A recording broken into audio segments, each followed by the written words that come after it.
Hi, this is Scott Garibay, and today I'm going to be talking about non-imbruitive. All right, so essentially, non-imbruitive is a word I am bringing forward, a neologism, in order to describe the current state of life. And I think it's always been this way, but we're accelerating into it faster, and it's important to understand it. Okay, so I think overall, life for people, and I live in America. I would say that this is absolutely the case in America for Americans. So here's the issue. Life overall is becoming more and more non-intuitive. It is harder to understand it, and it is not intuitive. It is not easily grasped, and it takes thought and time to understand what's happening more and more in society and in our culture. Okay. At the same time, life is getting better, right? I absolutely believe that. So one of the things I think is very, very true is I don't think it's possible to starve to death in America. It hasn't been possible to do that in 20 years, right? If you were really determined to do it to yourself, you could do it, but generally the ability to move to a place that has a food shelter or, I live in I work in one city and I live near another city where I can count on two hands the number of food banks that are within 20 miles of me, right? Now, so we have help structures that are robust in America, and this has become more and more true lately, right? And so basically, another perfect one is a perfect example of this is crime. So crime has gone down consistently across the nation, almost everywhere, right? And so all those things are better, and life is getting better, and people are living longer. And get this, intelligence is rising. The average intelligence of people is rising, right? So people are living longer. However, why do I say all this is non-intuitive? If you read articles and you listen to the internet, you will not see people saying people are living longer. If you're looking at the consensus of what is said, you will not see people saying, hey, guess what? Crime is going down. You will see people all over just saying crime is out of control and things are terrible. And there are certainly examples of crime that happen, but overall, there's way less crime, but there's just factors and factors and factors more coverage of the crime that occurs. So that's why it seems like crime is worse, even though crime is way, way less. Another perfect example of this is video games. So there's always been this long debate about video games and whether they make people violent. Well, if you look at video games, and if you were just to walk into a game shop and pick a game off the shelf, right? You have a chance of hitting a Nintendo game, which would. But if you don't hit a Nintendo game, your odds of finding a game that doesn't have a weapon in it are virtually slim to none, right? Maybe 3%, you know what I mean? So generally, overall, I think the video game industry, they tell a lot of stories that include an incredible amount of violence, right? However, get this, video games have probably done more to decrease youth violence than anything within the last 30 years. And the reason why is there is a formula for youth violence, right? Now there is absolutely youth violence that doesn't fit this model, but the numbers will show this model to be true. Angry young men on the streets with guns, okay? So you need somebody who's angry.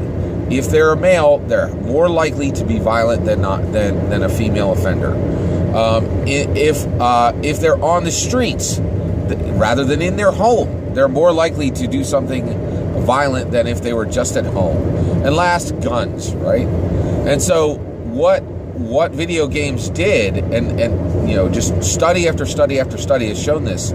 So the men are the young, the men are still young, the men are still angry, they're still men, and they still have weapons, right? They actually have less weapons than they used to, but they're not on the streets. And just removing that one element, you know, takes the leg away from the table, and the table falls, right? And the table that used to hold up youth violence is no longer there. And youth violence has gone down tremendously. But that is completely non-intuitive, okay? So why am I bringing this forward? Non-Inbruitive. So the word non-intuitive is in there. The B is in there for better. Our lives are getting better. And I think it's important that we remember this. It's important, right? And that, because if we don't acknowledge what's actually happening, it leads us to conclusions that are wrong, okay? So the world is more non-intuitive than ever. It's harder to understand what's happening. Another excellent example of this is, I'm not kidding, the other day I check the Bitcoin price consistently. And the reason why is the Bitcoin price is a spectral key, right? It is a gleaming, important key to understanding the new reality we live in. Bitcoin, I cannot tell you how important it is. It carries a lot of important sociocultural information, right? So one of the things is that Bitcoin has shown. So Bitcoin is now, it's worth $2,800, right? It is worth, one non-tangible Bitcoin is worth more than 2 Golden Eagle 1 ounce golden coins, American Eagle 1 ounce golden coins, which are fully tangible, accepted worldwide as one of the most valuable currencies that's ever been created in the history of man, right? And yet the world is saying, I would rather you give me a string of numbers than put a gold coin in my hand. That is a fundamental change in this world, and it is non-inbruitive, right? It's non-intuitive, but it's going to make our lives better. And the reason why is, in my opinion, what Bitcoin actually is, Bitcoin is the embracing specifically, Bitcoin is the embracing of a currency that is not tied to one nation. And that is incredibly different, right? Incredibly important, and a perfect example of a non-inbruitive world. But the word non-inbruitive, it has non-intuitive. It has better in it, but it also has brew, okay? So now it is BRU, right? But brew, we can think of it as coffee brewing, okay? And the reason why that's important is, since the world is non-inbruitive, we need to be constantly watching. We need to be alert, right? In some ways, even though our world has massively changed, our reaction to it really in some ways hasn't, right? So when we were on this earth early on, right, right after Adam and Eve, right, and we had very few tools, and there weren't a lot of humans, there were creatures that could hunt us, right? And we had to be alert all the time. And I think we're right back there. We need to be alert all the time. We need to be watching what's happening. That's why I watch Bitcoin. That's why I listen to podcasts. And it's one of the reasons why I'm continuing to go toward YouTube. Because another reason why YouTube is growing like crazy. YouTube is a perfect example of a non-inbruitive world, okay? YouTube, all right, my son, this is a perfect example. My son is, and I'm doing the same thing as him, just at a lower level. My son is 9 years old, okay? He watches more YouTube than anything else. And perfect example is Netflix spent millions of dollars to create Voltron, season 1 and season 2. Voltron is incredibly well written. It is incredibly well drawn. It is a scripted, crafted show, right? My son could care less about Voltron. He will not even watch it, okay? So the $1 million product that's been put in front of him means nothing, right? But there's a guy called Skylander Dad who he watches all the time. And the reason why is Skylander Dad has a really funny 9-year-old sense of humor that that he's able to bring out of himself. He does videos with his kids, and he talks about stuff that my son cares about right now. Right now, the immediacy is there, right? And this drives the studios crazy, right? How can this dude, who's just doing these schlubby videos, with a camera and he's doing all his own editing himself, or maybe as an editor now, but regardless, the production values on between Skylander Dad's latest show and Voltron, they're not even comparable, right? But my son watches Skylander Dad, and so that's non-intuitive, right? So, but I also watch YouTube, and one of the reasons why I watched YouTube is this weekend I learned something fascinating about the Babadook. It is a social and cultural change in our society, right? It's just shocking, right? And if you don't have your ear to the ground, if you're not paying attention to what's happening, there are going to be some changes that are going to really shock you and are going to take you in a bad direction. Okay, so we have to be alert. We have to be watching. And the other thing is, I was blessed to go to a barbecue with a friend of mine. That friend has made 3 massive changes within their career, where he talked about burning himself down and building himself up with new material, right? New skills, new skill sets, and new just new things, right? And with primarily new skill sets, learning new tools, learning new processes, meeting new people, all of that, right? And one of the reasons why I'm saying this too, that the world is non-inbruitive, is, and that things are brewing, and you have to watch that brewing. You have to watch the temperature rise. You have to watch and see for the bubbles. You have to be ready to pull something off at the right time because it's getting too hot. In your own life, or just realize that, oh man, I need to back out of this because it's getting too hot. And non-inbruitive, I really feel is an incredibly descriptive and useful word right now, because I really feel that our world is non-inbruitive, and we need to be careful and watch for things. I'm starting to spin this down, but I want to say just a couple more things. So one of the things is that I think really lends itself to this idea of non-inbruitiveness is it is incredibly important to understand, right, that